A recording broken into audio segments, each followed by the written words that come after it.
Sio kila mahali inafaa unene kwa lugha. Tunapojifunza jinsi ya kutumia vizuri hii karama ya kunena kwa lugha, ni muhimu ukatambua kwamba sio kila mahali inafaa unene kwa lugha. Ile kwamba nimepewa uwezo wa kunena kwa lugha haina maana ya kwamba kila mahala napopewa kusali basi ninene kwa lugha. Kila mahala napopewa kuomba basi ninene kwa lugha. No. Maana sije ukapewa huo uwezo, hafu siku moja umeenda kwenye sherehe, wanasema yule pale aje aombee chakula au aje aombee sherehe, wanakuita. Unafika pale, unachukua maiki, unaanza kandaraba ya kataraba yeketekete, unanena mwanzo hadi mwisho, afu unamaliza unasema amen. Uwe na uhakika sherehe nzima na ukumbi mzima utakushangaa. Kwanza watakuwa wameelewa nini ulichonena, kwa utawaacha njia panda na utaongeza wengi wanaoichukia hiyo karama. Na ndio maana usikalili, si kila eneo utafaa unene. Inaweza ikatokea ukapewa kuomba kwenye sherehe na ukanena, inaweza ikatokea, ila itokee kwa sababu Roho Mtakatifu ametaka unene, sio itokee kwa sababu umekalili. Hili ndio la msingi la kuzingatia. Na ndio maana ukipewa uwezo wa kunena kwa lugha, jiongeze. Na namna ya kujiongeza ili utumie hii karama vizuri, namna ya kujiongeza, muombe Roho Mtakatifu akupe hekima ya kutofautisha maeneo na maeneo ya kuitumia. Ukipewa uwezo wa kunena kwa lugha, jiongeze. Na namna ya kujiongeza, muombe Roho Mtakatifu akupe hekima ya kutofautisha maeneo na maeneo. Wengi wamepewa uwezo wa kunena, ila hawajaomba hekima ya kutofautisha wapi anene na wapi asinene. Kwa mtu wa Mungu, Mungu atamani uwe muombaji unayekwaza watu. Anataka uwe muombaji unayebariki na kuleta faida ya baraka kwenye kanisa. Na ndio maana anakufunza hichi kitu mapema. Kile kitabu cha Wakorinto wa kwanza, ile sura ya 14, mstari wa 22 hadi wa 25, kuna fundisho nzuri pale. Wakorinto wa kwanza, ile sura ya 14, mstari wa 22 hadi wa 25. Wakorinto wa kwanza sura ya 14, mstari wa 22 hadi 25, inasema namna hii: basi hizi lugha ni ishara, si kwao waaminio, bali kwao wasioamini. Lakini kuhutubu si kwa ajili yao wasioamini, bali kwa ajili yao waaminio. Haya, ikiwa kanisa lote limekusanyika pamoja na wote wanene kwa lugha, kisha ikawa wameingia watu wajinga au wasioamini, je, hawatasema ya kwamba mna wazimu?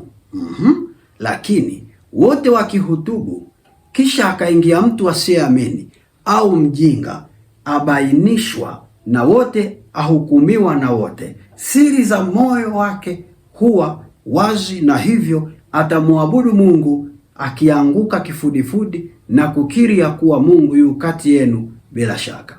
Biblia inaongea very genuine kwamba mkiwa mko wengi kanisani au kwenye jumuiya au mahala popote pale mmekusanyika, kuna watu ambao wanamwamini Mungu ukweli, na kuna watu ambao wamekuja tu kama bendera fata upepo. Biblia inasema ukapewa nafasi ya kusimama, afu ukaanza kunena kwa lugha, au mkakaa wawili watatu pale mkaanza kunena kwa lugha, watu wasioamini, Biblia inasema watawaona kama mna wazimu. Sio mimi nimesema, ni kitabu cha Wakorinto wa kwanza sura ya 14 mstari wa 22 hadi wa 25, ndio imesema wasioamini watawaona kama mna wazimu, yaani watawaona mmechanganyikiwa. Hujawahi kusikia mtu anasema walokole hawana akili? Hujawahi kusikia mtu anasema walokole ni watu waliochanganyikiwa? Wakati mwingine tunaambiwa, au watu wanaoomba sana au wanaosali sana wanaonekana wamechanganyikiwa kwa sababu zao wao wenyewe, ikiwemo na hii ya kibibilia. Unaposhindwa kujua mahala sahihi pa kunena kwa lugha, unaweza ukaonekana una wazimu, na watu wakasema, na watu wakikuona tu Hawatasema huyu Mkristo sijui Mkatoliki hivi na hivi. Moja kwa moja utasikia tu anasema, yaani huyu mlokole alishachanganyikiwa, ni kichaa huyo. Kwa utalitukanisha jina la Mungu, utatukanisha heshima ya Ukristo, utatukanisha heshima ya maisha safi ya kiroho. Kumbuka neno hili, hujaitwa na Mungu kwa ajili ya kumtukanisha. Umeitwa kwa ajili ya kuwa sehemu ya kumfanya asifiwe zaidi na sio atukanwe. Na ndio maana chukua hii hekima mapema. Mkiwa wengi hampaswi kunena kwa lugha. Biblia inasema akihutubu mtu, asiyeamini ataelewa, anayeamini ataelewa. Kuhutubu ni nini? Kuhutubu ni kuhubiri au kufundisha. Sasa hivi mimi nimekaa hapa ninahutubu. Hata jana nilikwambia kila mtu ananielewa kwa sababu ninaongea lugha inayoeleweka. Akitokea mtu anielewi, labda huyo mtu awe ajui Kiswahili, ndiye atakuwa anielewi. Lakini kwa sababu kila mtu hapa anajua Kiswahili, kila mtu anaelewa. Ila ningekuwa nimesimama hapa na nena kwa lugha zaidi ya dakika 35 hizi, sisi kama tungekuwa tunaelewana.